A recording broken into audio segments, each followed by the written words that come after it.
otra vez a los institutos y al público de fuera del instituto a una nueva edición de las jornadas. Es la sexta. El formato ha ido cambiando con los años, pero el objetivo sigue siendo el mismo, que es dar a conocer la actividad científica que se genera en torno a la laguna de Gallo Canta, ¿no?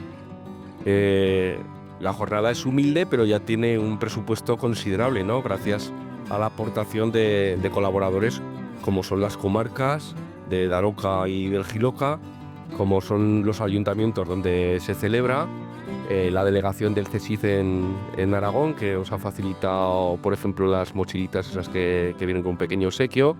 En fin, que gracias a todos pues podemos continuar haciendo este evento una vez al año. Este año, si habéis visto el programa, pues contamos con un especialista ornitológico, naturalista, que es Uge, también haciéndolo cuadrar un poco con el lugar de celebración de esta jornada de este año, que es esta sala de la Butarda en Las Cuerlas, ¿no?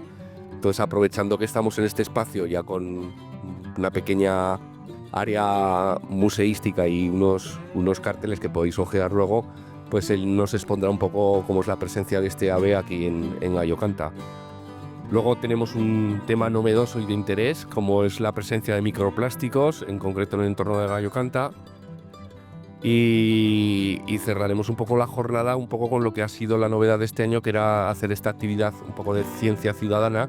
Lleváis unas últimas semanas trabajando en la búsqueda de minas y antiguas canteras históricas en vuestros territorios. Entonces Pepe es un especialista de la Universidad de Zaragoza que nos expondrá un poco, digamos, la parte más teórica y la presentación de la excursión que haremos luego a la Zaida, y vosotros tendréis oportunidad de exponer brevemente las canteras que habéis encontrado estas semanas atrás, ¿vale? Entonces, sin más dilación, doy la palabra a Uge y él nos contará. Muchas gracias, Jesús, y gracias a todos por venir. Como bien ha dicho, en este entorno en el que estamos, en la sala de la Butarda, yo vengo a hablaros un poco de las abutardas que hay en la zona, de las abutardas en general. Las abutardas se consideran una especie un poco emblema de las estepas, una especie que se considera una especie paraguas, como pudiera ser el sisón, que digamos que si sabemos protegerla, pues sabríamos proteger no solo esa, sino todas las demás que le rodean. La butarda se llama Otis tarda. Veis que en su nombre científico aparece tarda. Tarda es de tardana, de lenta. No es que sea una ave que no pueda volar, pero es una ave que, digamos que siempre que puede, va a los sitios andando, que hace grandes desplazamientos de muchos kilómetros al cabo del día, incluso andando. Vuela, pero como vamos a ver, es una ave muy pesada, entonces no le gusta, o sea, gasta demasiada energía volando y prefiere, dentro de lo que puede, ir andando. Os he puesto una foto de las abutardas volando para que veáis que verdaderamente vuelan, a pesar de su peso. No se ve muy bien, creo que los colores están un poco raros en el proyector, pero bueno, aquí veis un bando de abutardas volando. Esto es un poco la distribución de las abutardas a nivel nacional, digamos. Nosotros veis dónde estamos. Tenemos un pequeño núcleo de población que incluye la zona de Gallo Canta y también la zona de Molina de Aragón, cerca de aquí, y el Valle del Jiloca. Digamos que las abutardas no entienden de comunidades ni entienden de comarcas, sino que entienden de hábitat. Y dentro de ese mismo hábitat, las abutardas se suelen mover. Aquí en España no hacen grandes desplazamientos, aunque como veremos, aquí en invierno muchas veces dejan de verse porque se van a sitios más cálidos. Son animales que necesitan relativamente que haga calor.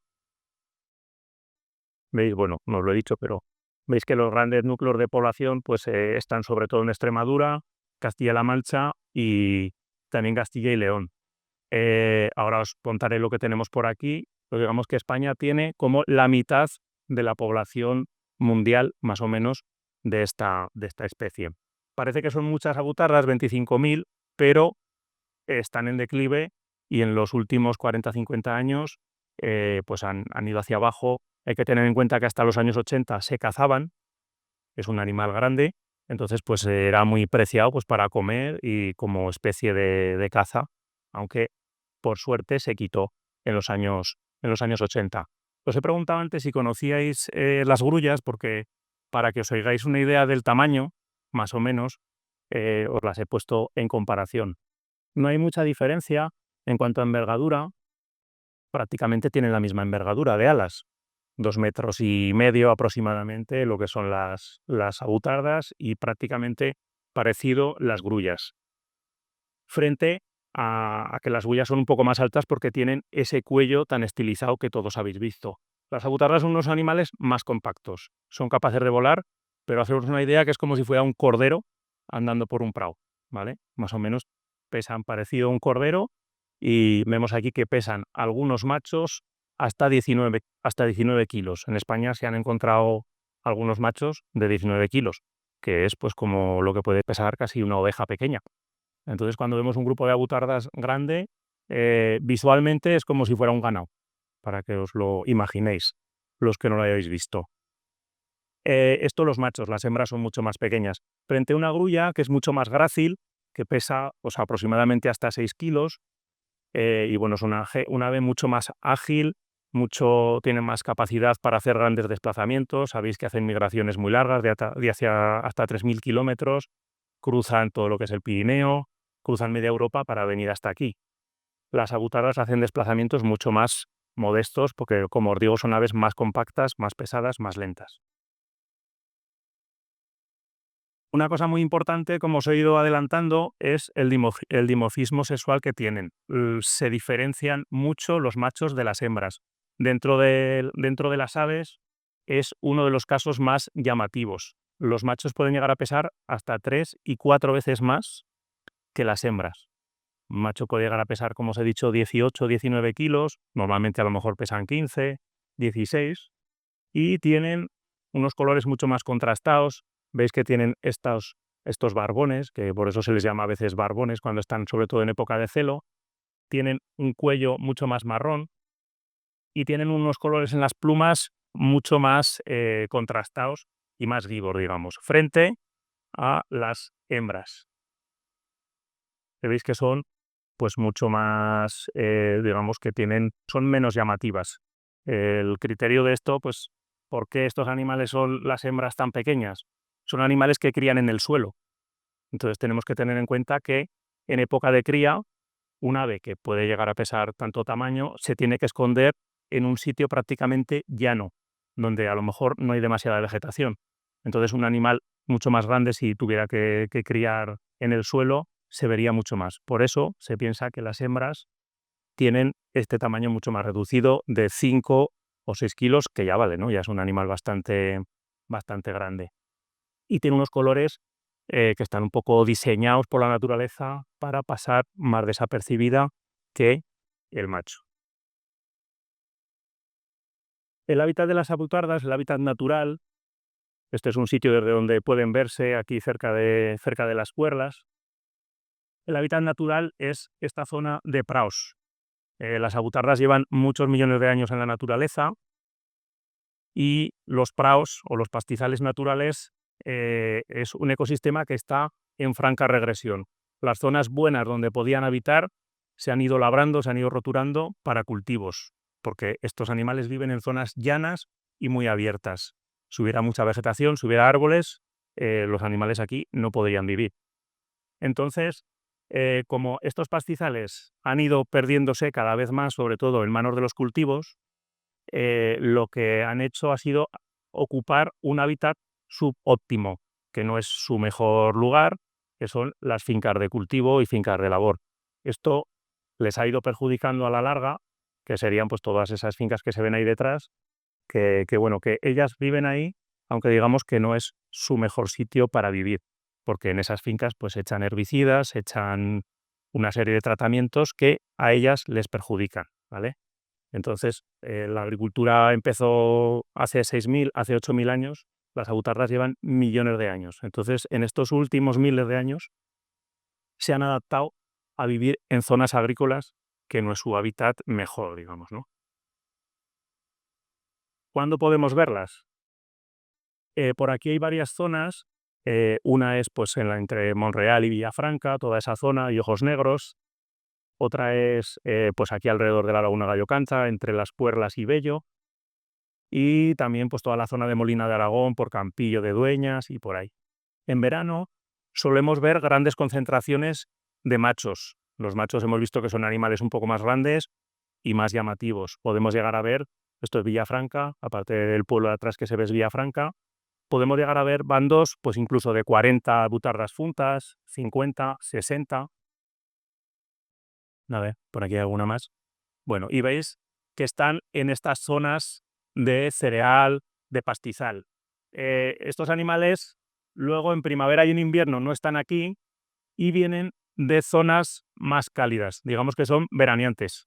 Como los veraneantes que vienen de Valencia, pues las abutardas vienen aquí porque hace un poco más fresco que los sitios donde han pasado el resto del año, que pueden ser zonas cálidas de Madrid o de Cuenca o de Guadalajara. Esto es un poco el censo en verano. En verano tenemos una relativa mayor cantidad de animales que, como veis, pues está en torno a los 200 animales en el gráfico histórico. Estos son datos que me han pasado desde Sarga, que es la empresa que hace el seguimiento, la empresa pública que hace el seguimiento. En invierno, he puesto esta foto que es un poco para pillar. En invierno las abutardas no suelen estar en esta zona, porque son animales que necesitan que haga un poco más de calor, necesitan una disponibilidad de alimento que aquí no suelen tener. Entonces, en invierno, cuando hay nieve, en enero, final de diciembre, enero, por lo general, las abutardas desaparecen de esta zona, se van a sitios más cálidos. Y en la época en la que estamos ahora, en primavera, las abutardas se juntan en zonas que denominamos LEC.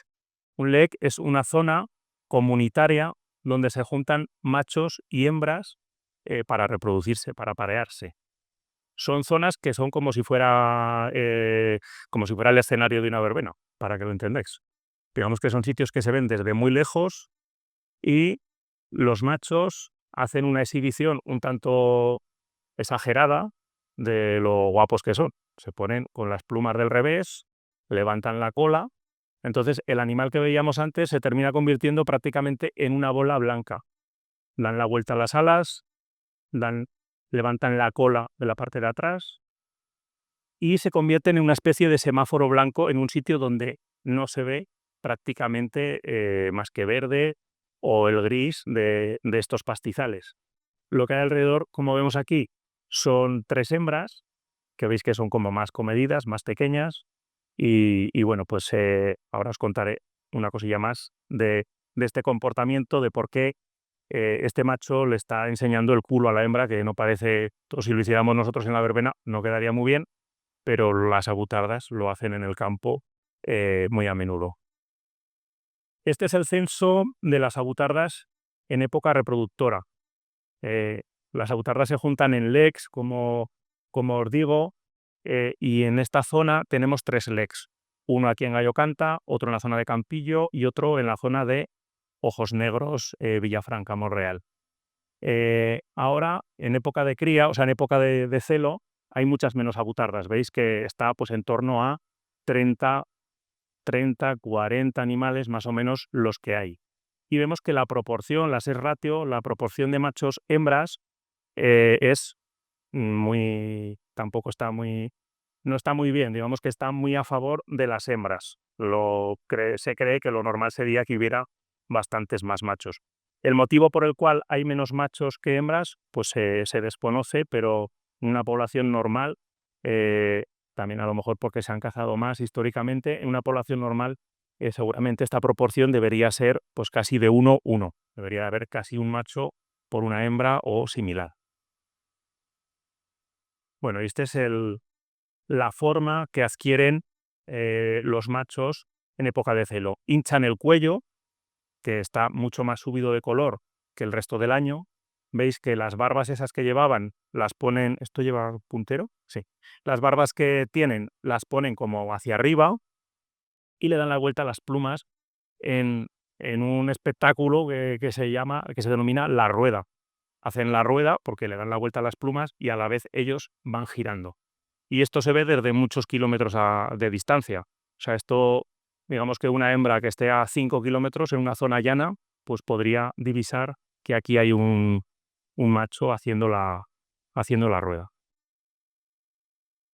Bueno, esto es un poco lo que está ocurriendo ahora mismo, o sea, esta es la fecha, alrededor de San Jorge, 15 días antes, 15 días después, más o menos, eh, es cuando se produce el celo de la gutarda y podemos observar las ruedas en estas zonas de apareamiento que os digo, en estos legs.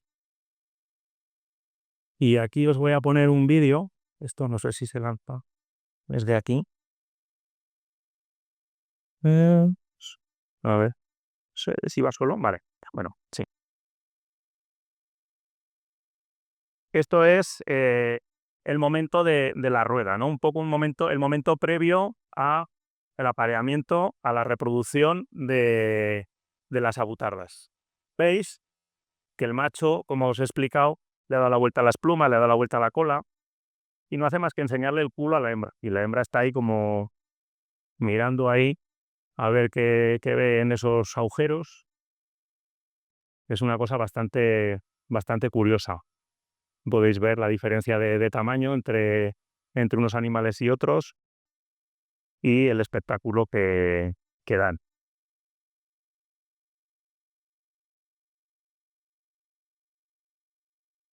En estos animales han estudiado científicos del CSIC, como Bautista, que está por aquí atrás, y nos lo han explicado otros años en estas mismas jornadas, suelen tener muchos problemas intestinales. Entonces, digamos que un síntoma de buena salud es no tener pues lo que sería una diarrea. Es por eso que el macho le está diciendo a la hembra, mira qué sano estoy, que tengo las tripas bien, ¿sabes? O sea, que no tengo diarrea, que no me pasa nada, entonces yo soy un macho fuerte, que soy apto para la reproducción, ¿vale? Esto, ¿qué tiene que hacer? ¿Qué diferencia o por qué hay un macho que está más sano, entre comillas, que otro? Pues la naturaleza tiene sus propios remedios, tiene sus propias purgas, tiene sus propias medicinas y se ha estudiado que las avutardas comen a veces este animal. ¿Lo habéis visto o lo conocéis a alguien? Pues se llama Berberomeloe majalis, es un coleóptero de los más grandes que hay en España, es relativamente común, se le llama, si le preguntáis a vuestros padres o a vuestros abuelos, se llama sevillana o vinajera en algunos pueblos, y tiene una sustancia tóxica que se llama cantaridina. Cantaridina es, me parece, sí, creo que lo digo bien. Bueno, aquí lo vemos que está poniendo los huevos, ¿vale? Las avutardas y otros animales, seguramente como los sisones, comen esta especie para purgarse y limpiarse. Digamos que lo utilizan como una especie de medicina. Si se pasan, como casi todas las medicinas, puede llegar a ser un veneno, pero a dosis correctas ayudan a las avutardas a limpiar sus tripas y por eso veíamos al macho enseñándole el culo tan limpio que tenía, que no tenía diarrea ni le pasaba nada a las hembras, ¿vale? ¿Por qué hay menos avutardas? Pues ya os he adelantado antes que dejó de cazarse hacia 1980, con lo cual, pues bueno, durante muchos años se mataron avutardas y eso pues hizo que hubiera cada vez menos. Eh, una de las causas que, bueno, yo mismo he comprobado, que he recogido unas cuantas por choques, como veis aquí, con tendidos eléctricos. Las avutardas no son demasiado ágiles volando y todas las líneas de la luz para ellas son un obstáculo, sobre todo cuando vuelan a contraluz o en mañanas de niebla. Se terminan chocando y muchas de ellas mueren. Pero eh, sobre todo se piensa que la causa de su declive o que no aumente la población tiene que ver con la desaparición de estos espacios de pastizal, como os he dicho, de pastizal natural, y también con el uso de herbicidas. ¿Veis la diferencia? La butarra es un animal entre esta zona, que tiene comida y tiene cierta vida, y esta zona cultivada donde el animal pues no tiene comida y tiene pues seguramente veneno del cual si come algo le va a afectar negativamente. No os lo he dicho, las avutardas son muy herbívoras, comen sobre todo brotes tiernos pues, de leguminosas y de otras hierbas, pero pueden comer a lo largo del año y sobre todo cuando son pequeñas prácticamente cualquier cosa. Pueden comer pues, un escarabajo, pueden comer una lagartija, pueden comer hormigas, necesitan también cierta dosis de proteína, ¿vale? La desaparición de estas zonas de pastizal y no se está haciendo demasiado por evitar esta desaparición, que cada vez hay más zonas cultivadas, y también la matorralización. Cuando una zona empieza a tener demasiada vegetación, demasiados arbustos, demasiados árboles, deja de ser útil para ella, porque ella necesita grandes espacios abiertos, ¿vale? Y bueno, pues eso, y también pues eso conlleva el uso de herbicidas, sobre todo. Aquí os he puesto una foto de un sisón, que es como si fuera el hermano pequeño de la butarda, por decirlo de alguna manera. Es una ave también esteparia, pequeñita, un poco más pequeña bastante más pequeña que la butarda, pero que utiliza hábitats relativamente parecidos. Todas estas mal llamadas malas hierbas que aparecen por aquí también forman parte de la dieta de estos animales. Cuando desaparecen, estos animales empiezan a pasarlo mal. Y bueno, pues esto es un poco lo que os quería contar relativo a las abutardas en la cuenca de Gallorca. Muchas gracias. No sé si alguien tiene una pregunta, ni si hay tiempo para preguntas. Sí.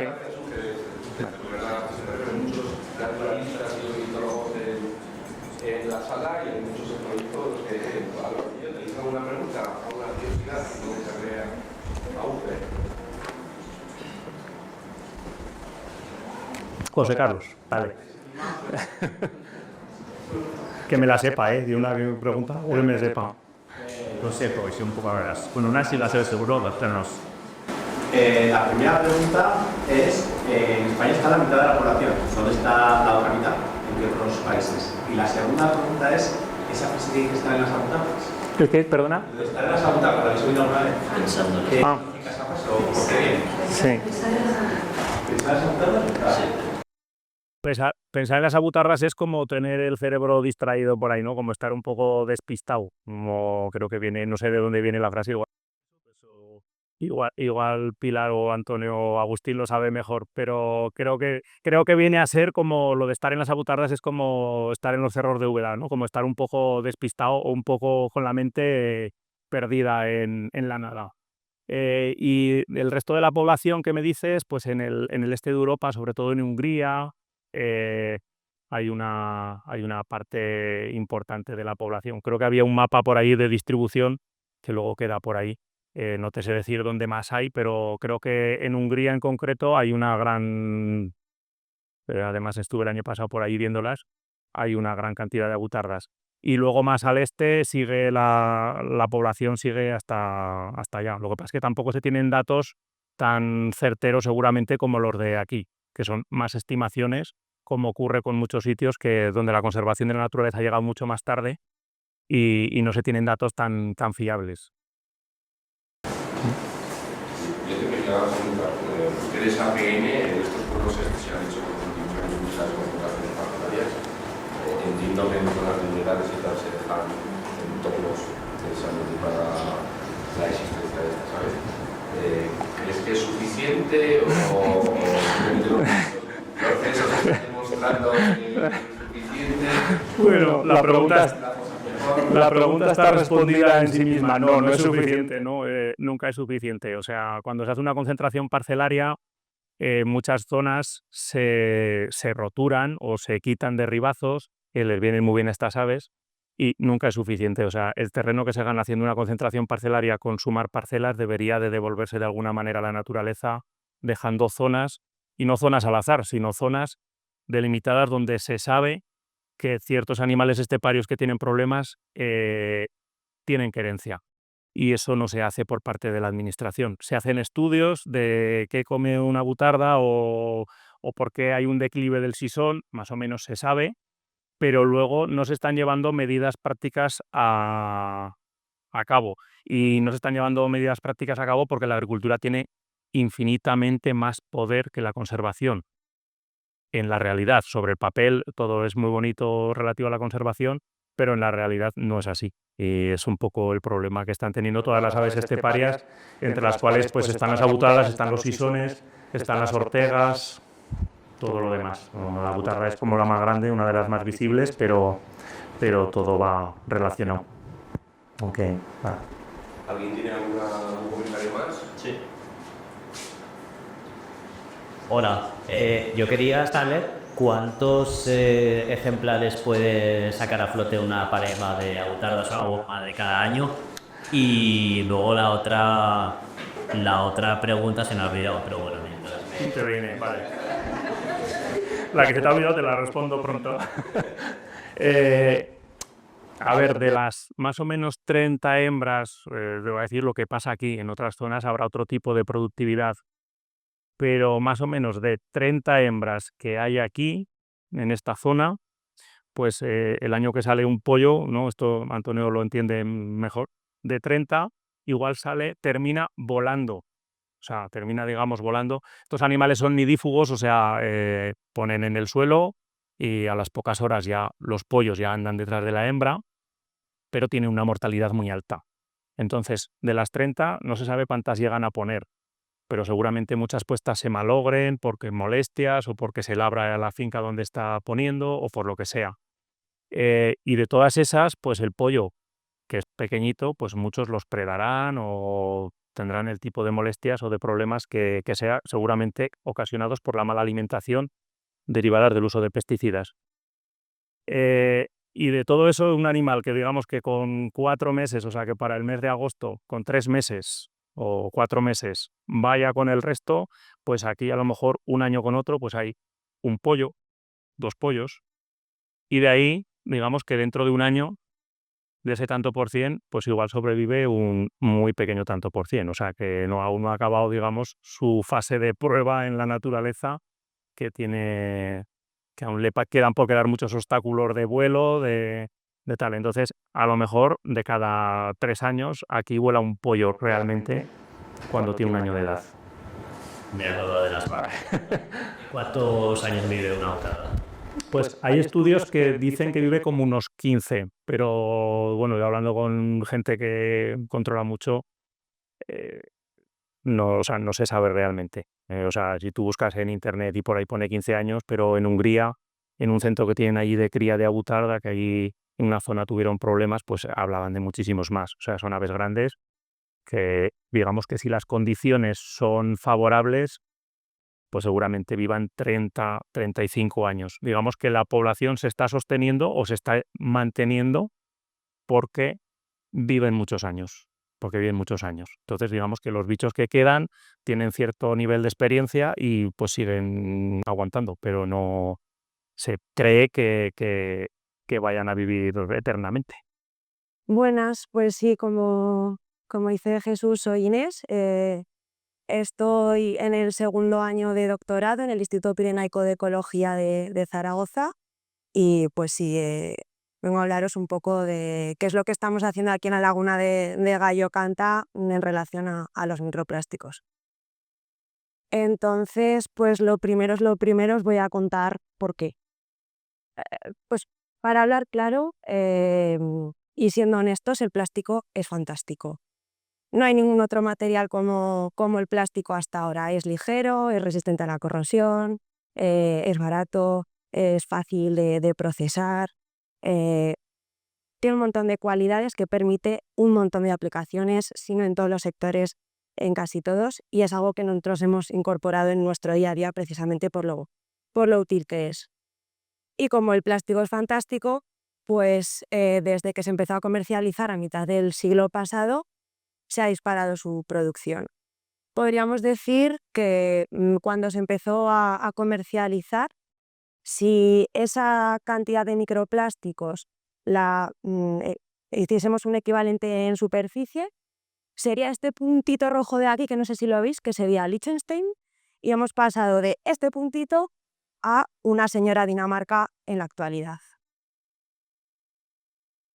Que el plástico es fantástico hasta que ya no lo volvemos a usar y se convierte en un residuo. Y aquí empiezan los peros. 4 de cada 10 plásticos que se fabrican son envases, con lo cual le damos un uso y después ¿qué hacemos? Lo desechamos. Cuando ocurre esto, ¿qué pasa? 1 de cada 10 plásticos solamente se recicla en el mundo. Con lo cual, ¿qué pasa con el resto de plásticos? Pues al final, por muchos factores, por ejemplo, la radiación solar, se acaban fragmentando, se acaban desgastando hasta un tamaño entre 5 milímetros y 1 micra, que es cuando los llamamos microplásticos. Y estos microplásticos, hace un tiempo, dijeron no solamente están por ahí, sino que además los hemos fabricado para incorporarlos en productos que usamos en el día a día, incluso en productos de higiene personal, pasta de dientes, exfoliantes. Los tenemos porque queremos y además los tenemos en sitios donde no queremos, los tenemos hasta en la cerveza. Entonces, si los microplásticos están por todos lados, ¿cómo no van a estar en diferentes niveles de la cadena trófica? Tenemos microplásticos hasta en pingüinos de la Antártida. Y si hay microplásticos en pingüinos de la Antártida, ¿cómo no vamos a tener nosotros microplásticos? En genitales, en leche materna, en el cerebro, en el hígado. ¿Y cuál es el problema de todo esto en realidad? Lo que sí sabemos es que los plásticos contienen una serie de aditivos que les dan, pues, por ejemplo, elasticidad, les dan transparencia y son capaces estos plásticos de liberar estos aditivos al medio. Y algunos de estos aditivos pueden ocasionar cáncer, pueden alterar el sistema endocrino, pueden alterar las hormonas, por ejemplo, el ciclo menstrual. Pueden ocasionar alteraciones también del sistema respiratorio, asma y otras cosas, otros efectos en la salud. Esto por un lado.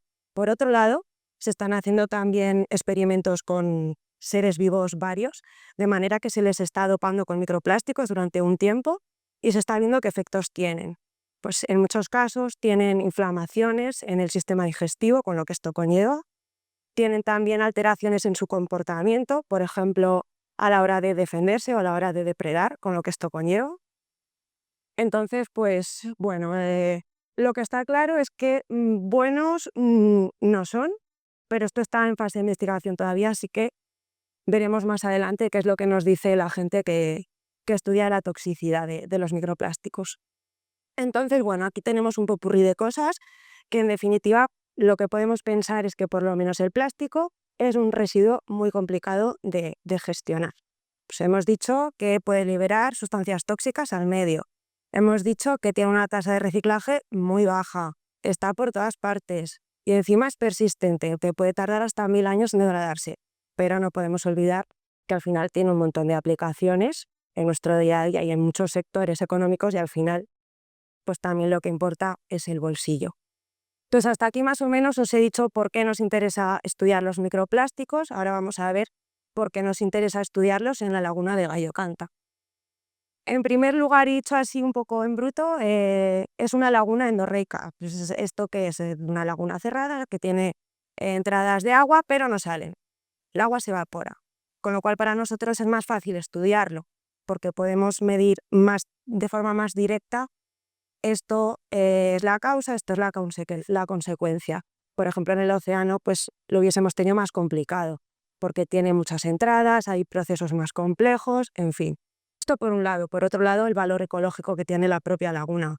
Es una reserva natural con un montón de catalogaciones, una biodiversidad espectacular, pero también nos interesa que tenga influencia humana.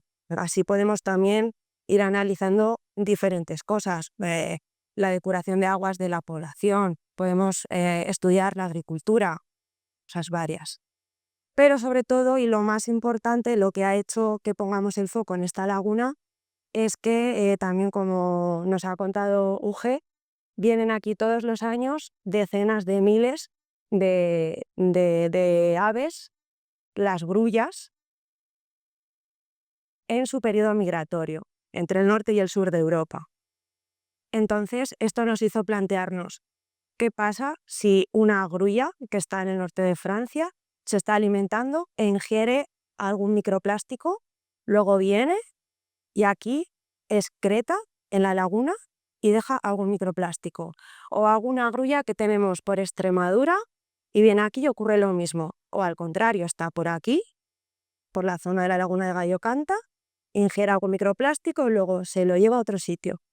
Entonces esta idea de que las grullas puedan ser un vector de contaminación nos pareció bastante interesante, porque al final tenemos que pensar 60.000, 80.000 grullas por aquí excretando la mitad del día, pues con que haya un microplástico cada 5 excrementos, pues puede ser algo bastante importante. Y por último, y no menos importante, también como ha dicho Jesús, pues mi madre es de aquí, de Aldehuela de Liestos, y al final, pues bueno, lo que está más cerca como que también me interesa más. Todo esto nos ha hecho llegar hasta aquí y aquí estamos con el proyecto Vinilo, que es un proyecto muy, muy reciente. Y en realidad lo que queremos hacer es responder a 3 preguntas principalmente. Por un lado, ¿cuántos microplásticos hay en la laguna? ¿De qué tipo son? ¿Y de dónde vienen? Y para responder a esto, hemos planteado, hemos barajado aquí varias maneras, varias vías de entrada, fuentes de microplásticos a la laguna. Estas fuentes que estamos barajando pues son el agua tratada de las depuradoras de aguas residuales, por un lado, pues por la huella que pueda dejar la propia actividad, que por supuesto utilizar plásticos y estos puedan llegar hasta la laguna, o que las propias grullas ingieran y también excreten por aquí. Pues el agua de los barrancos que puede llegar hasta la laguna, las grullas que hablábamos ya de ellas, y otra posible vía de que lleguen microplásticos a la laguna puede ser a través del aire, que pues sabemos todo el mundo, por ejemplo, que hay polen en el aire, pues hay polvo, hay otras cosas, pues también hay microplásticos que se pueden depositar. Esto lo llamaremos deposición atmosférica. No solamente nos interesa qué fuentes hay de microplásticos en la laguna, sino también después qué ocurre, dónde se acumulan, qué sumideros tenemos. Entonces, pues bueno, los principales son el agua y el sedimento de la propia laguna. Aunque alguna de las fuentes también puede actuar de sumidero. Entonces, ¿qué es lo que hacemos? Pues vemos qué cantidad hay y qué tipo de microplásticos hay en todas estas fuentes. Hemos ido cogiendo muestras desde 2023, este año acabaremos los muestreos. Y bueno, pues aquí tenemos una foto, un ejemplo de lo que tenemos como captador de esta deposición atmosférica. Una vez que tenemos las muestras, llegamos al laboratorio y tenemos que hacer diferentes tratamientos para aislar estos microplásticos. ¿Cómo lo hacemos? Porque, como veis, no tiene nada que ver un excremento de un suelo de una muestra de agua. Pues bueno, utilizamos las mismas técnicas, pero variamos un poquito de una muestra a otra. En resumen, lo que hacemos es eliminar, por un lado, la materia orgánica con agua oxigenada y, por otro lado, nos interesa también separar la materia mineral. Entonces, ¿qué hacemos? Pues añadimos una solución que es muy densa, con lo cual se nos quedan los microplásticos flotando y así luego podemos extraerlos. Entonces, tenemos un líquido que contiene microplásticos. Pues filtramos este líquido, desechamos el líquido. Nos quedamos con los microplásticos que se quedan adheridos a un papel, a una membrana, un filtro, y con este filtro después podemos ir a la lupa y anotar las características que tiene, que van a ser muy importantes. Pues anotamos el tipo de microplástico que es, pues una fibra, un fragmento. ¿De qué color es? Pues azul. Y sobre todo, qué tamaño tiene, porque con el tamaño después podemos hacer la estimación de la masa, de cuánto microplástico hay aquí. Pero al final lo que más nos importa es qué tipo de microplástico tenemos, polietileno, polipropileno, policarbonato. Entonces acudimos a infrarrojos para hacer el análisis de la composición química. Hasta aquí más o menos responderíamos a las 3 preguntas principales que nos hemos preguntado en este proyecto, pero vamos un poquito más allá y también nos preguntamos cuándo se empezaron a acumular los microplásticos en la laguna de Gallocanta. ¿Qué hacemos para esto? Acudimos a un sondeo. Un sondeo, bueno, pues ya veis que es sedimento, es barro. Tenéis que imaginar que nosotros entramos a la laguna de Gallocanta y metemos un tubo que clavamos en el suelo y entonces sacamos como una porción del suelo debajo del agua de Gallocanta. Este suelo, este sedimento, digamos que de esta foto de aquí la parte de arriba sería lo que está en contacto con el agua y por lo tanto es el sedimento más reciente, y esta parte de abajo es el sedimento más antiguo, con lo cual aquí tenemos una cronología, tenemos una historia, un registro de lo que ha ocurrido en la laguna, y con esto podemos acudir a este material y después ver cuándo empezamos a encontrar microplásticos. Otra pregunta que nos hacemos es si la cantidad, concentración y el tipo de microplásticos es similar en otras lagunas de Aragón, para saber pues más o menos el estado de conservación de nuestra laguna, ¿no? Pues bueno, aquí tenemos la parte de arriba, concentraciones de número de microplásticos por litro en varias lagunas de Aragón. Algunas pues bueno, están más en el Pirineo o Prepirineo. Aquí tenemos Chiprana, la salada del Valle del Ebro. Y bueno, las que están en rojo, digamos, son muestras que hemos tomado, todas son muestras de 2023. Las que están en rojo son las muestras que hemos tomado en la superficie del lago, y las que están en negro son las del fondo, para ver también si hay diferencias en la concentración arriba o abajo, porque algunos miden hasta 25 metros de profundidad, puede haber diferencias.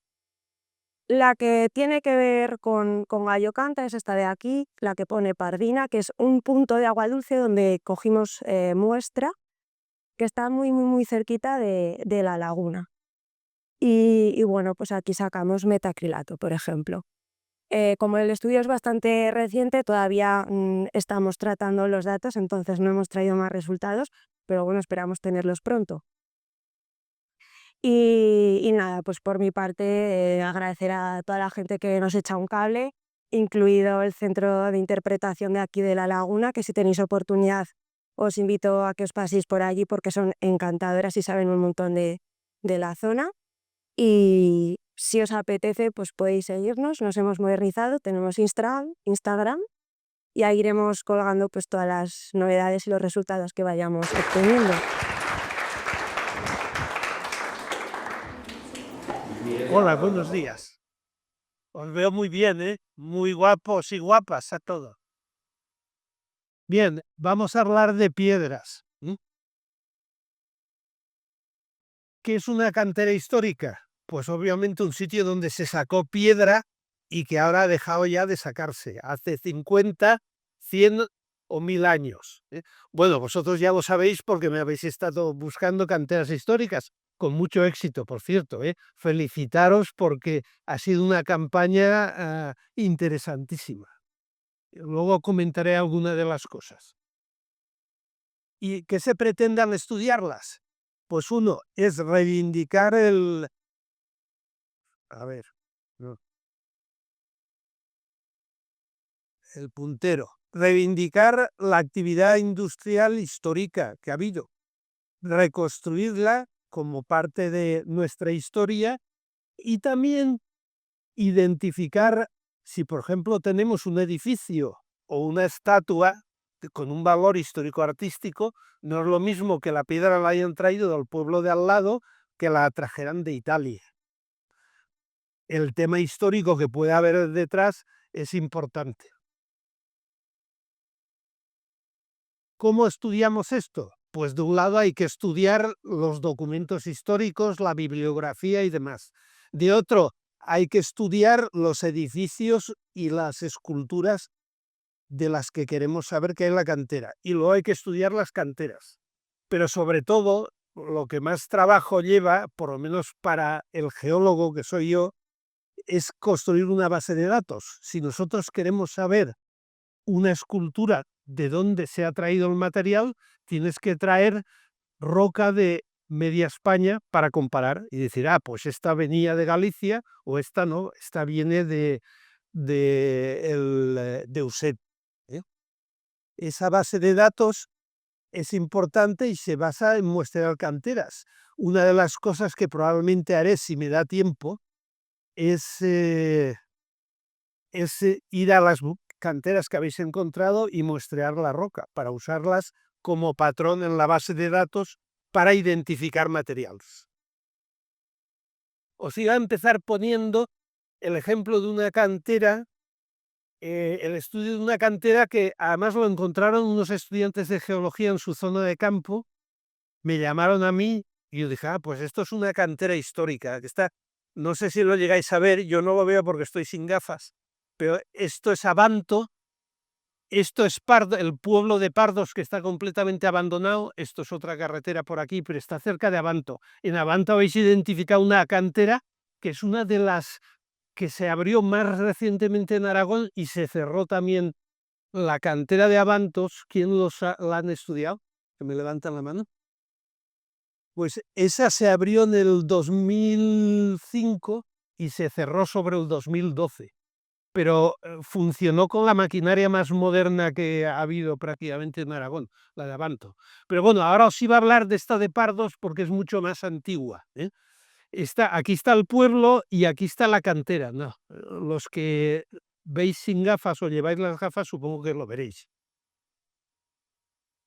Mirar, según me enseñaron la cantera los estudiantes, veis, esto parecen como columnas a medio sacar.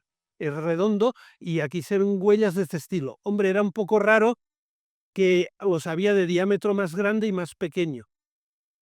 Llamé a unos arqueólogos y hicieron una publicación. En principio pensaron que pudiera ser romano, porque además, primero porque eran columnas y luego porque existe una vía de acceso, ¿veis? Marcada en el terreno, se ve, y la distancia de ejes coincidía con el tamaño de las carretas romanas, pero también con el de medievales. Ahora pensamos que no, que es medieval. ¿Por qué? Porque lo primero que hicieron los arqueólogos ver todos los yacimientos romanos de Aragón y no aparecía la roca por ningún lado. Y sí que encontramos referencias en manuscritos del siglo XVII en el Palacio Real, perdón, es en el XVIII. El XVIII el rey quiere decorarse el palacio todo con mármoles españoles. Y entonces envía a buscar por toda la península y hay una referencia que en Pardos hay un jaspe pajizo, que efectivamente la roca de allí es una riolita amarilla de color paja. Probablemente no la cogen para el Palacio Real porque es una roca ígnea muy dura y allí están cogiendo solo rocas más blandas porque las rocas ígneas les costaba mucho de trabajarlas. O sea, y pensamos ahora, voy a ir para atrás, sí, que lo que eran estos rollos de piedra que se ven abandonados ahora en los pueblos y que se usaban para pasarlos después de sembrar para que la semilla quedara enterrada. Era una cantera entre probablemente el 16 y el 18 para estos rollos de piedra con este uso. Hay otras, ahora vamos al revés. El Lleó de Bocairent es una escultura íbera del siglo VII a.C. Aquí interesaba mucho saber dónde podía estar la cantera y aquí geológicamente tuvimos mucha suerte. Bueno, comentaros también que aquí encontramos, no sé si lo habéis visto, es una gradina, es como un cincel, pero en vez de tener el borde liso tiene puntitas. Eso se usa para labrar esculturas. Pues bueno, en este león están las huellas de la gradina más antigua que se ha encontrado en la península ibérica, probablemente de origen fenicio porque es del 700 a.C. Eso se ve en el propio león, en la tripa que está por debajo, se ven las huellas. Pero bueno, la roca del león, en estos casos hay que sacar una esquirla diminuta, pero una esquirla de 4 milímetros al microscopio la puedes convertir en 4 kilómetros, es la ventaja. Pero bueno, tenía unos microfósiles, a ver, se me va, muy característicos, ¿veis? Estos son microfósiles y permitieron datar el estrato, como estaba hecho un mapa geológico, con mucha exactitud del que se ha sacado. Entonces en el mapa, el yacimiento arqueológico estaba aquí y el estrato que contiene esos fósiles está aquí. No sé si veis los cuadrados que tiene el mapa son de 1 kilómetro, estaba como a 8 kilómetros de distancia. Y en estos momentos están los arqueólogos batiendo el terreno a ver si encuentran lo que sería una de las canteras más antiguas localizadas en la península. En el Valle del Ebro hemos encontrado muchas canteras medievales. en los sillares se ven lo que se llaman marcas de cantero, pero estos nos indican solo el que era como una firma del cantero, no indican de dónde procedía. La procedencia hay que hacerla por otros métodos, pero bueno, en el caso de la arenisca del Valle del Ebro, que es este material el que más se usa en edificios históricos, suele estar cerca del monumento. Ahora os pondré un ejemplo y lo que se ve son, digamos, lo que habéis estado buscando vosotros en las canteras, en vuestras canteras, son estos rebajes y estos escalones que son las marcas de extracción. También no sé si habéis localizado huellas de las vías de acceso. Eso es importante también, como son estas. Son las huellas de los carros. Si vamos por detrás del siglo XX, son todo, la manera de sacar los bloques eran carros, entonces dejaban estas huellas. Y bueno, estos son mapas de canteras de estas que en muchos casos están al lado de los monumentos. Esta es la zona del Ebro en la Zaida. Pero, por ejemplo, esta de Alquézar os la quería enseñar, no sé si conocéis Alquézar. Pues está la colegiata de Alquézar y a 50 metros de la puerta de entrada está la cantera histórica. Se ve allí de que tenían la piedra al lado, pues de allí mismo la iban cogiendo. No se calentaban más el tema. Y ahora hablaros de las canteras del Palacio Real en Madrid. Porque ya os he adelantado que en el siglo XVIII el rey dice, quiero decorarme el palacio con mármoles de colores, pero solo de mi imperio. Y más concretamente, como traer los mármoles de América era muy complicado, dice, pues de la península. Y entonces establece, bueno, está la roca constructiva, pero esta es más banal, porque es de los alrededores de Madrid. Se utiliza granito y caliza del páramo de las proximidades de Madrid. Pero el rey lo que quería decorar eran salas de palacios así, de ricas, que están llenas, se llama taracea en piedra. Fijaros que todo esto está hecho con roca. Tallaban la roca en filetitos, rocas que escogían de distintos colores, y trazaban dibujos sobre todo los pavimentos, pero también en los muros y en las jambas de las puertas. Y esto lo pongo además porque, bueno, desde ayer hasta septiembre, si vais por Madrid, pasaros, están expuestas las 8 arcas con las que el rey elegía, pues decía, en el baño quiero que me pongan este rojo y en el dormitorio este negro. Aquí se puede contar la anécdota, no sé si la conocéis, una de Quevedo, la esposa de Felipe IV, Isabel, era coja y le fastidiaba un montón que le dijeran que era coja.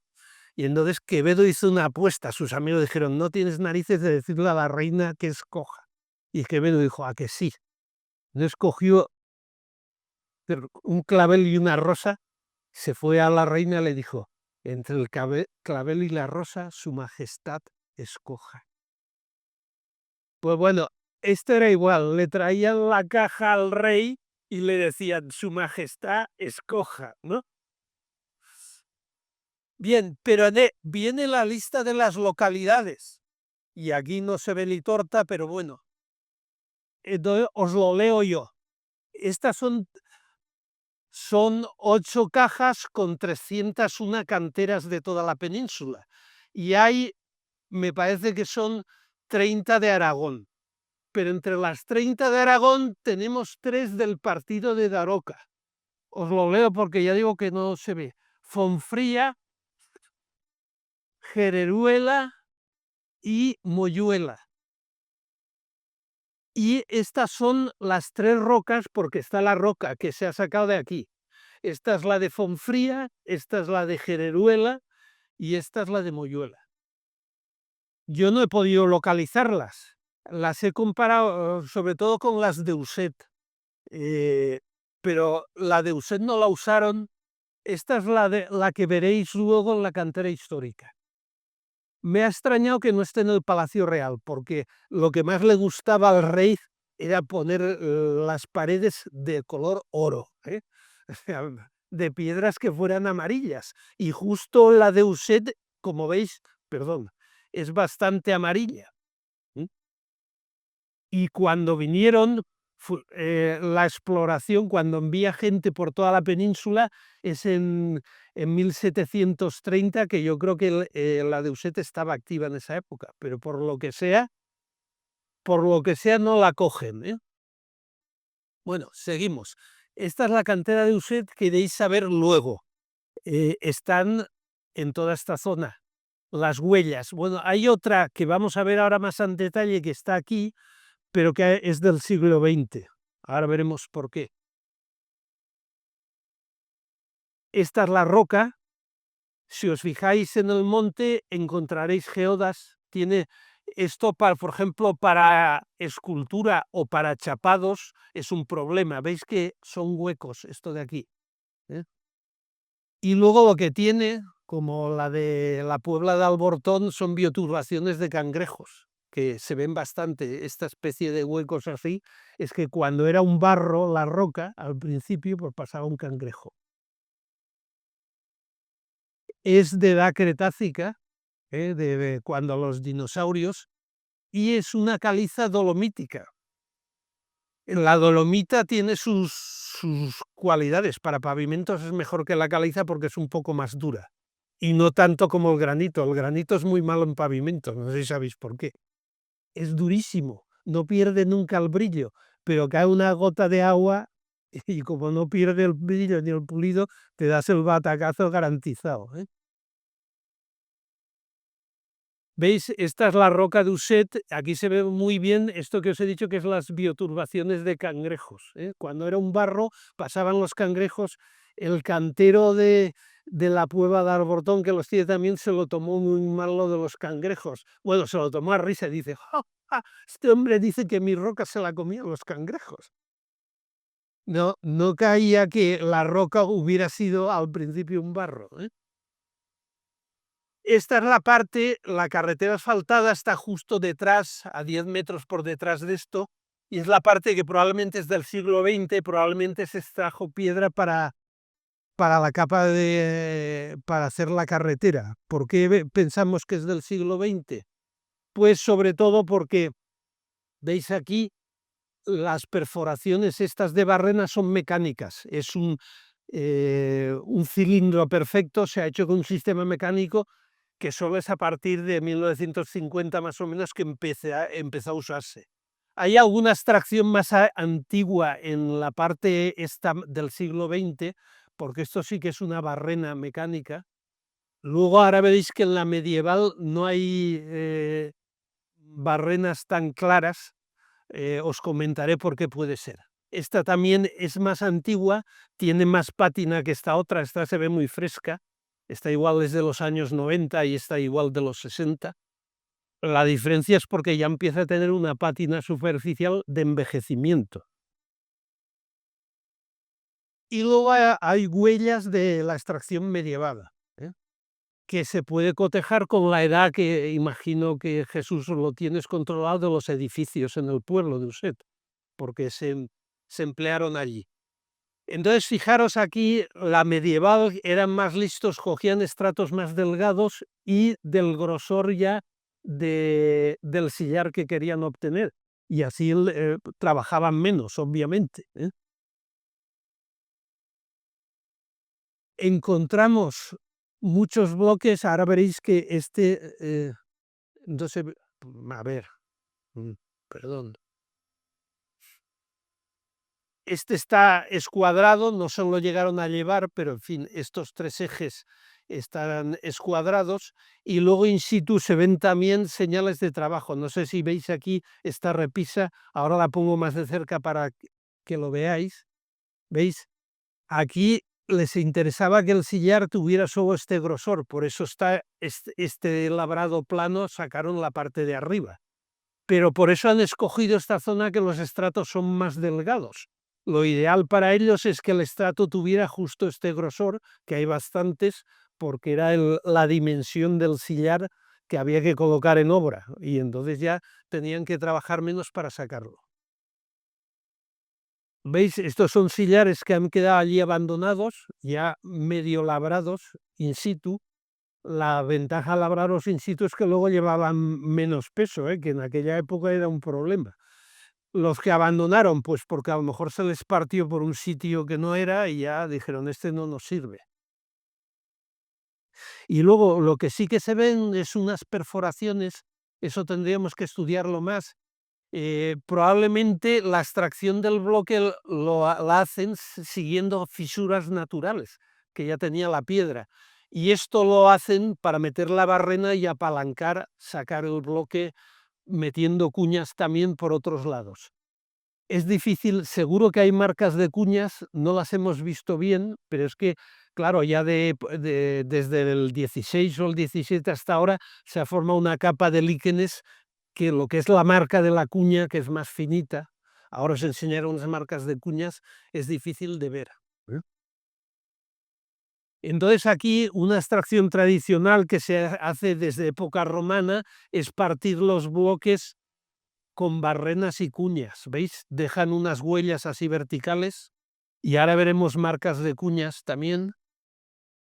Esta es la zona que os digo que veis que está explotada, que permitía conseguir sacar porque los estratos son del mismo tamaño que los sillares que necesitaba. ¿Veis? Aquí se ve de distintos y tiene casi 2 kilómetros de longitud la zona donde sacaban, no es como las explotaciones modernas. Imagino que allí los canteros iban los tres mirando que nos han pedido sillares de este tamaño. Hombre, mira, aquí hay un estrato justo de este grosor. Y entonces sacaban allí 10 sillares y se los llevaban. Y luego cuando volvían dentro de un mes se ponían en otro lado. No es que el concepto de cantera, de explotación de cantera, como el que tenemos ahora. Esto, aunque es una explotación del siglo XX, lo que se ven bien, bueno, estos son huellas de barrenas y estos son las huellas de cuñas. Es decir, aquí la manera de partir los estratos estos de mármol en Almería, era meter muchas barrenas verticales y luego por esta superficie natural metían las cuñas y entonces ya partía el bloque. Pero estas son el tipo de huellas de cuñas que probablemente se podrán encontrar en la cantera mirando con detenimiento. Y he querido acabar poniendo aquí vuestras canteras, vuestro trabajo, porque ha sido estupendo y habéis documentado prácticamente toda la explotación de cantería de la región. La más antigua, la de Nombrevilla.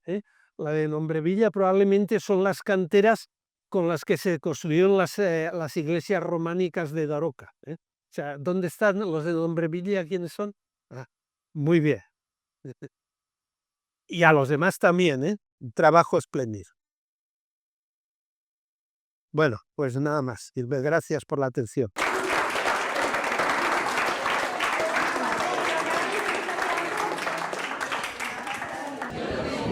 Bueno, disponemos de unos 10 minutillos para cada instituto. Evidentemente hay zonas como Monreal que son zonas más llanas y han podido encontrar menos canteras, se la han reducido, y otros institutos que tienen más pues tendrán un poco más de tiempo.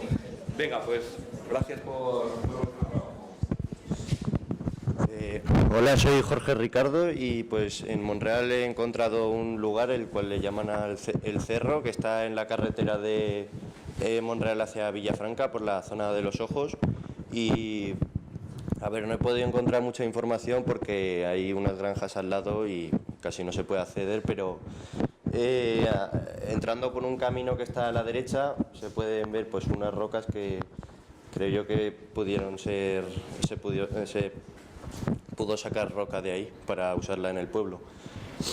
Y pues tampoco he conseguido mucha más información, ya que no aparece registrada en ningún lugar, solo en algún mapa que pone que se llama El Cerro y poco más puedo decir. ¿Sabes para qué se utilizaba la roca? Pues supongo que sí, para eso, pero es que como no he encontrado información, pues tampoco puedo saber. De la derecha abajo parece que son sillares. Y poco Bueno, ahora, según lo que he mirado, pues se está usando de vertedero para el pueblo. Pero fíjate, en la foto esa a la derecha abajo pues, se ve casi un sillar completo. Mire las dimensiones y mira siendo el pueblo, hay algo construido con esas dimensiones y con esa piedra. Sí, claro. El alto y la el cubo. Y luego el bloque que haya por el pueblo, a ver si coinciden esas... ¿Ves a lo que me refiero? ¿Ves? Sí. La longitud, el ancho y el alto. Eso es un sillar, ahí que estaba casi sacado. Si en el pueblo, si hay bloques de esas dimensiones y del mismo aspecto, sí como que la piedra de ahí. Vale. Por lo menos. Sí. Lo he encontrado gracias. Pues nada, muchas gracias.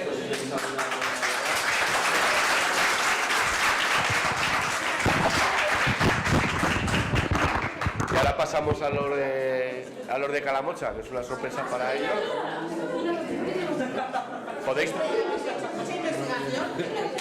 Podéis pasar varios. Venga, pues.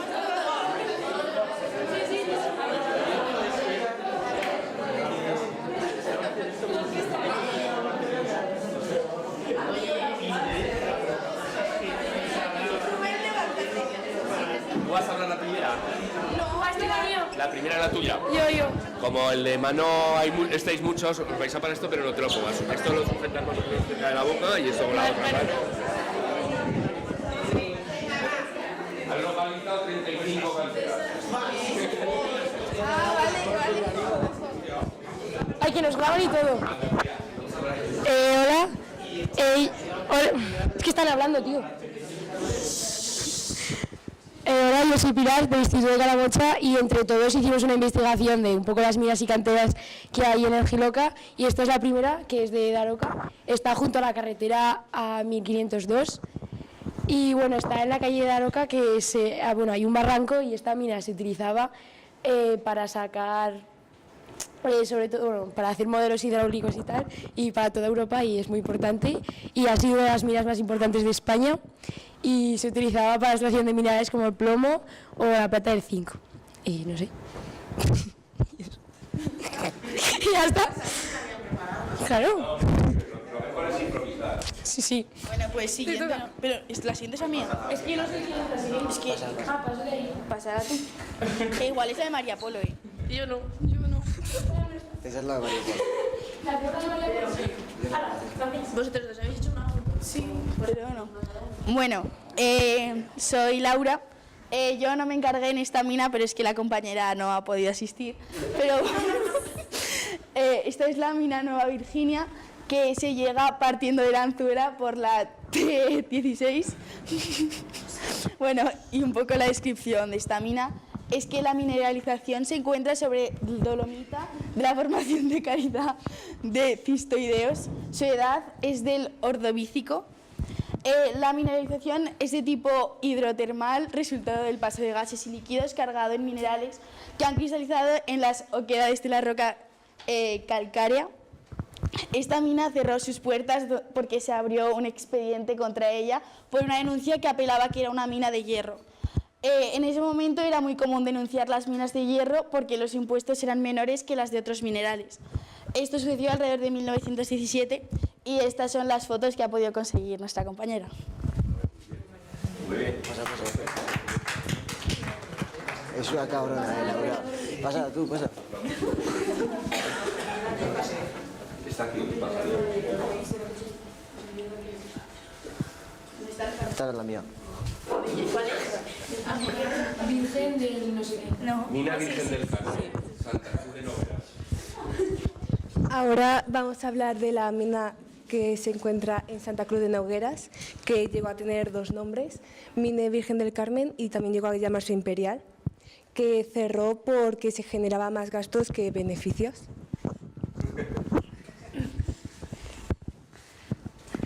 La mina había sido dotada por numerosas galerías hasta que se realizó una explotación a cielo abierto entre los años 70 y 80. Los restos del lavadero de mineral se encuentran junto al río Cámaras, en las proximidades de la carretera. En la mina y la explotación a cielo abierto se extraían mineralizaciones de galena, de las cuales se obtenía plomo, no sé qué pone ahí, la explotación a cielo abierto se extrajeron 18.000 toneladas de este mineral, haciendo que la mina entrase en bancarrota. La mina cerró en 1980 debido a que generaba más gastos que beneficios.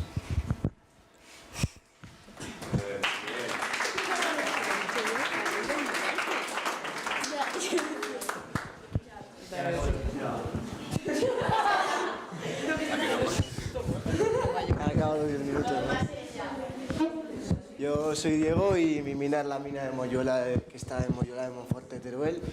¿Cómo llegar? Bueno, pues se puede llegar desde el casco urbano de Moyola tomando el sendero PRZ 108 y está en un tramo que conecta con un paraje conocido como El Encino.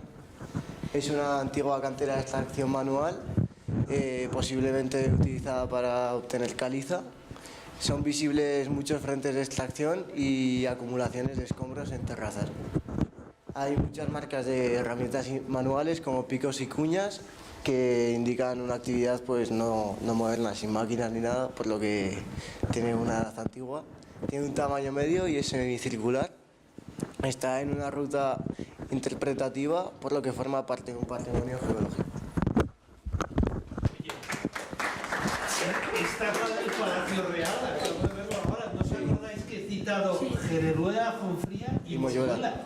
Ese es así. Es la del Palacio Real. O sea que quedaré con vosotros para ir a verla.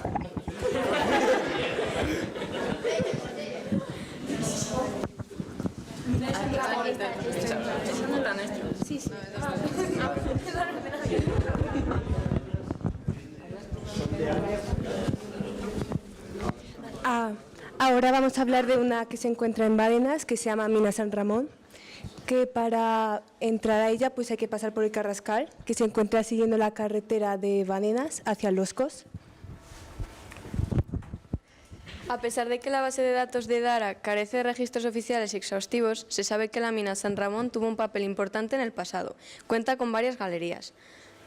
Se explotaron dos principales filones de los que se obtuvieron galena y esfalerina de baritina, además de calcopirita y siderita. En ella se localizan varias galerías y dos extensas escombreras.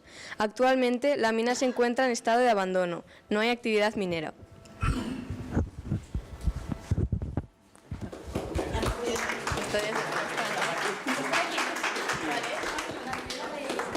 Eso tiene que ser yo creo. Oye, pero vamos a ver. Susana, no grabes. Bueno, pues desde el centro de Orihuela del Tremedal se puede acceder a antiguas canteras siguiendo la carretera A1512 en dirección a Bronchales. Existen caminos forestales que se desvían hacia zonas de extracción de la Sierra Alta. Luego, pues en estas canteras fueron activadas desde épocas antiguas y algunas aún muestran frentes de extracción, bloques parcialmente cortados y acumulaciones de escombros. Las marcas de extracción son mayormente manuales, cortes rectos en la roca, marcas de cincelado y restos de carga de bloques. Algunas zonas muestran la reutilización de canteras como espacios de almacenamiento o zonas de pasto. El tipo de piedra extraída era valorado por su resistencia y tonalidades rojizas o grisáceas, típicas de la sierra de... Sí. Y ya. Oye, esta también es del Palacio Real. No, que no la he puesto, estaba en la lista, había una, lo que pasa es que he citado las tres del partido de Daroca, pero hay dos citadas en Orihuela del Tremedal. Entonces, si hay huellas y marcas de extracción, seguro que es otra de ellas. Ahora luego me dais el correo electrónico como este chico.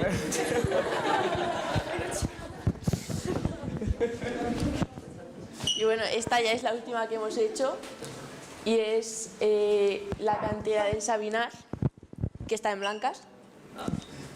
¿Cómo llegar? Bueno, la cantera se encuentra a 3 kilómetros de Blancas. Para llegar hay que tomar un camino hacia el norte pasando por el monumento a la cordialidad y la Sabina de Hierro.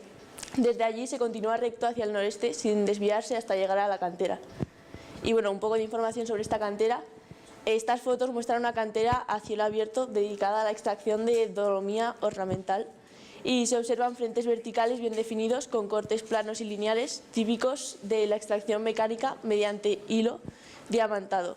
El terreno presenta una disposición escalonada en bancos, característica de una explotación organizada, y en base del frente hay escombreras formadas por bloques de dolomía irregulares acumulados tras el corte. También se aprecia maquinaria de gran tamaño, lo que indica la actividad extractiva reciente. El entorno es árido y despejado, con muy poca vegetación, y el acceso a la cantera parece estar habilitado.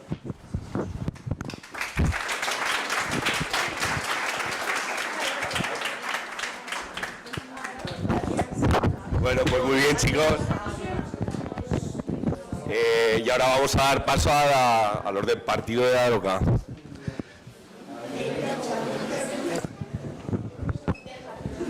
¿Quién hace la primera?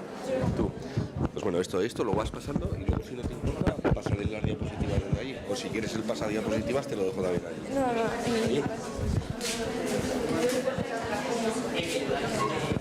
¿Ahí?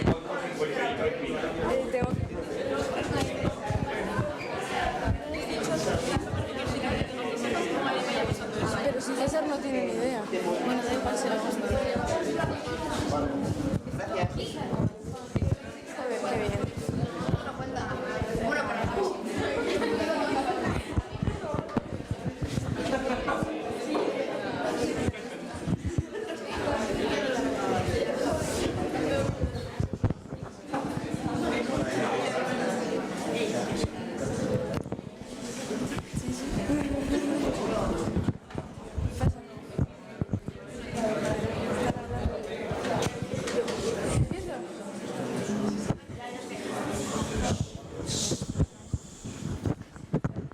La cantera de Romanos es una explotación a cielo abierto de la que se extraía roca caliza. Se sitúa a pie de la autovía de la A23 y tiene una longitud de 500 metros y una altura de 10 a 12 metros de altura, aunque disminuye hacia los lados. En 2005 se comenzó a extraer roca caliza para la construcción de la autovía. Esta roca se situaba en la base y en la capa intermedia de la autovía, ya que es frágil y se desgasta con el agua. En las zonas de las que se extraía está mucho más uniforme, o sea, más fragmentada, y se ve la roca a simple vista, mientras que las que no se extraía está mucho más uniforme. El proceso empezaba con la retirada de la capa vegetal y luego se usaban maquinaria pesada como retroexcavadoras y palas que dejaban cortes rectos y profundos, y a veces se usaba también voladura en los sitios de difícil acceso, que dejaba cortes mucho más agresivos y una textura mucho más rugosa.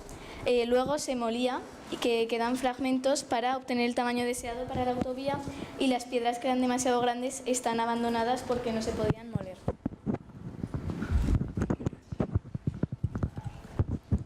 Bueno, esta es la cantera de nombre Villa. Para llegar a esta cantera hay que salir de Daroca, dirección Zaragoza, por la 1506 y seguiremos esa carretera unos 3 kilómetros hasta llegar al centro penitenciario, en el cual enfrente hay un camino que tendremos que coger, que está señalizado como Fuente de Andehuela, y lo seguiremos unos 500 metros y ahí estará la cantera. Bueno, la cantera de nombre Villa se encuentra en lo alto de la Fuente de Aldehuela, tiene aproximadamente 3 kilómetros de longitud y está principalmente constituida por piedra caliza. En las piedras de la cantera se podían observar marcas de barrenas y también había bloques con forma cuadrada, pero debajo no había escombreras como tal, sino algunas piedras que yacían. Y las piedras que se extraían de la cantera de nombre Villa se utilizaban para crear paredes de piedra y diques que se utilizaban en las ramblas de Daroca y alrededores.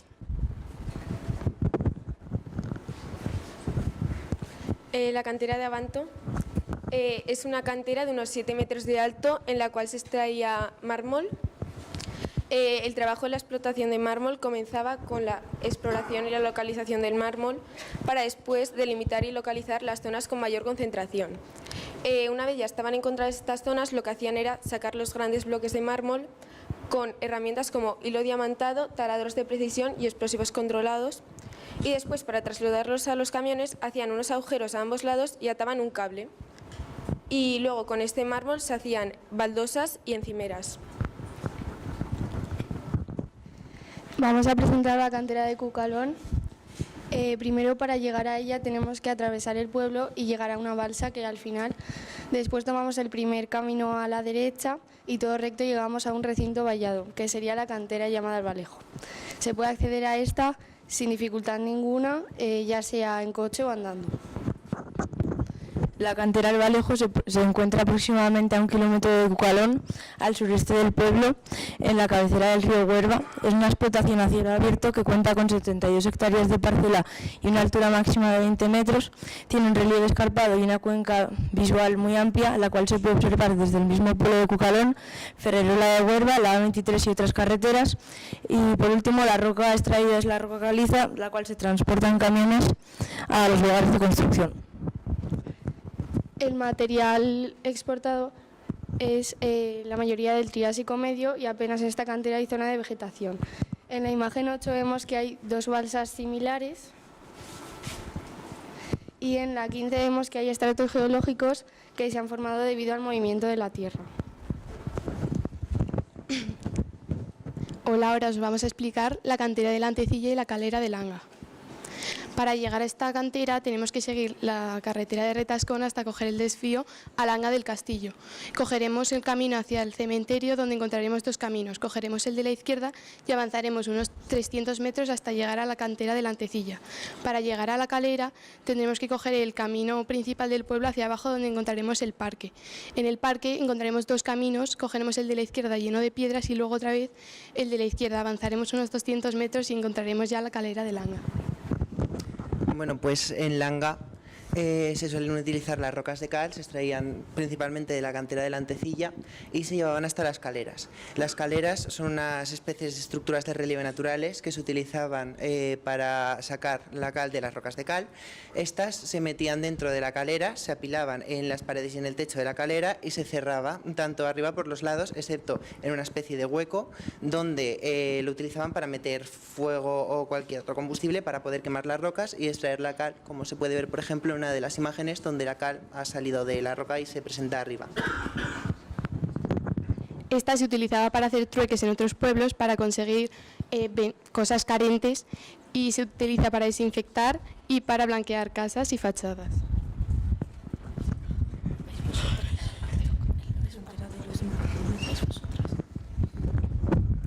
Nosotros vamos a la cantera del Luesma, también llamada cantera de Sandy. Primero, para llegar tenemos que rodear el pueblo y el primer camino a la izquierda que veamos tenemos que seguirlo y llegaremos a la antigua machacadora de roca. En esta cantera se realizaron sondeos de 10 centímetros de diámetro más o menos para analizar el terreno, el material que está en el terreno. El principal material es la arenisca y cuando se explotaba se hacía mediante máquinas especializadas. Y se obtenían 3 tipos de grano. Después, su explotación, además, en la parte superior había un filón de hemitates y el marrón de alrededor es debido al hierro que hay en la cantera. Ahora yo voy a dar una historia en donde esta cantera fue descubierta por un geólogo alemán, el cual también descubrió el filón. Por allí pasaba también la falla de Fonbuena, la cual divide la península ibérica en 2 secciones y llega hasta Asturias. Esta cantera de hierro de Luesma fue una de las más importantes en la zona y un potencial económico bastante grande para la zona. Y aunque lleva más de 20 años cerrada, muestra una gran historia que tuvo en su explotación.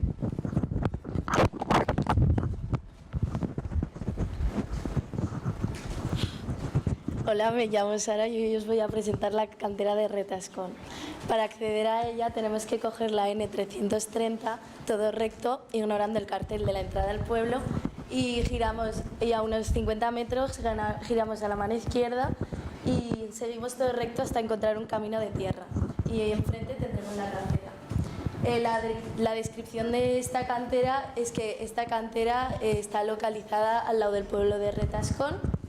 En ella podemos encontrar roca caliza y que se extraía mediante dinamita y cuñas de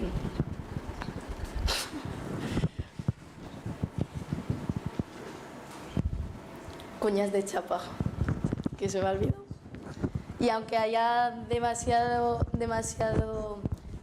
demasiado indicio en su explotación, aún se puede explotar, aunque tenemos que tener bastante cuidado, ya que la roca caliza se puede encontrar a mejor estado debajo de varias capas de superficiales. Aparte de esto, también se aparece una parte de abajo, también se aprecia en parte de abajo del dique para sacar la roca de la extracción y llevarla a otro lugar a través de caminos accesibles. Actualmente se podría volver a explotar, aunque lo que digo, tenemos que tener mucho cuidado, ya que se tiene que buscar mejor material bajo las capas superficiales. En las imágenes podemos ver la número 1 y la 2, donde se encontraría; en la 3 la roca caliza, en la 4 la zona por donde tendría que estar, la 5 la caliza mediante el sol, que cuando le da el sol se pone más amarilla, y ahí estaría bajo las capas superficiales.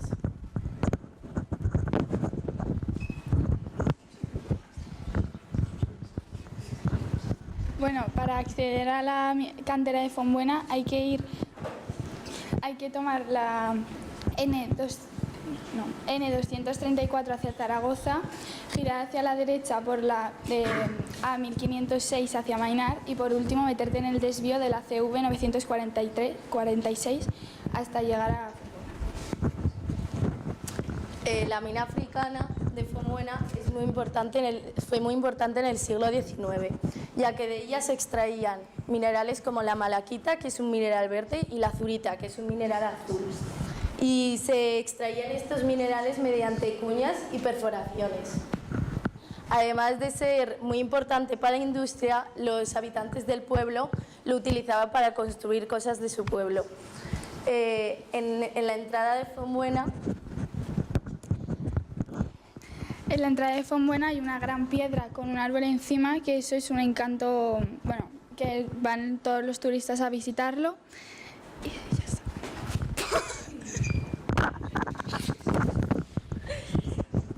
Esta piedra ha sido muy famosa, ya que desde hace mucho tiempo era muy pequeña y fue creciendo mediante el tiempo, y en ella creció un árbol encima que representa muy bien al pueblo y atrae a bastantes turistas y a bastantes geólogos. Ahí ya está.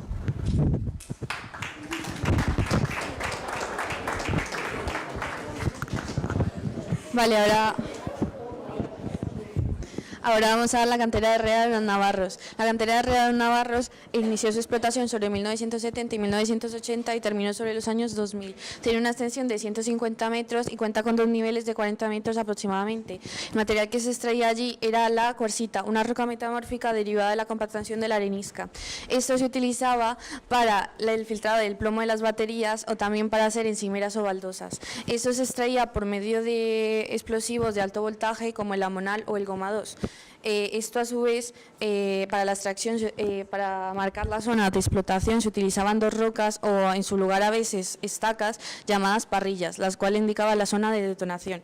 Y aunque lleva aproximadamente más o menos 20 años cerrada o un poco más, esta cantera muestra grande su historia, ya que conserva muchas cosas como su tolva y aún consigue las parrillas.